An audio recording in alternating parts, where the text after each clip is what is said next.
Σήμερα θα εξερευνήσουμε τις θεμελιώδεις έννοιες των αλγορίθμων. Ένας αλγόριθμος είναι ουσιαστικά μια σειρά βημάτων που ακολουθούμε για να λύσουμε ένα πρόβλημα. Σκεφτείτε το σαν μια συνταγή.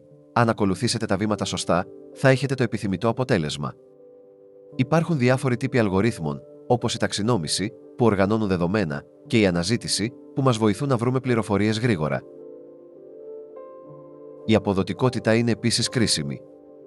Ένας καλός αλγόριθμος δεν είναι μόνο σωστός, αλλά και γρήγορος. Για παράδειγμα, ο αλγόριθμος ταξινόμησης Quicksort είναι γνωστός για την ταχύτητά του, ενώ ο Bubble Sort είναι πιο αργός. Αν κατανοήσουμε αυτές τις έννοιες, μπορούμε να δημιουργήσουμε πιο αποτελεσματικά προγράμματα και να λύσουμε σύνθετα προβλήματα με ευκολία. Οι αλγόριθμοι είναι παντού γύρω μας, από τις μηχανές αναζήτησης μέχρι τις εφαρμογές που χρησιμοποιούμε καθημερινά.